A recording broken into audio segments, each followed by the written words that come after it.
Men ikkinchi etajdaman. To'g'ri, g'ishdan qursa bo'ladi, lekin vaqtdan yutqazasizlar, lekin puldan ham yutqazasizlar.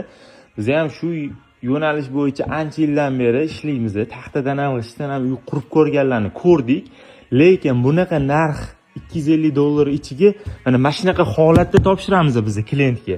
Buni ko'ryapsizlar, elektrikalari bo'lgan, to'pli polni to'qib beramiz. Patologlar polni gips kardon bo'ladi, bazalt bo'ladi ichi.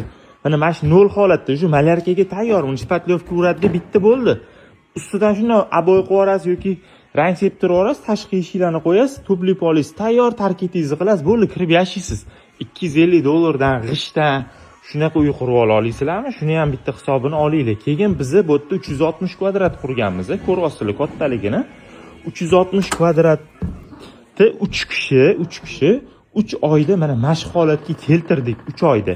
Bu yerda qor, yomg'ir yog'gan kunlarni ishlamadik. Mana qo'limizdan ko'rinishini ko'ringlar o'zingizlar. Shuni ham hisobini olinglar, akalar. Endi o'zingizlarning shaxsiy fikringizni bildirib o'tib ketinglar. Meni shaxsiy fikrim, eng yaxshi uy tez bitib, tez kirib, tez rohatini ko'rish. Meni shunaqa shaxsiy fikrim bu. G'ishdan qurasizlar, gap yo'q. Menimcha mana shunaqa uyni 1 yil qurasizlar. Taxminan 1 yil qurasizlar. Atak 150 kvadrat uy qurayotgan akamni ko'rdim. 6 oy vaqt ketdi, tinmay ustida ishlatganda. 3 ta dona emas, 5 ta, 6 ta ustida ishlatganda. Bu shaxsiy fikrim. Nimadan bo'lishidan qat'iy nazar, taxtami, g'ishmi, o'sha yerda kirib maza qilib yashash maqsad. Bo'ldi, maqsad shu, hammamizning maqsadimiz shu. 5 kunlik dunyo o'tib ketadi, o'lib ketamiz.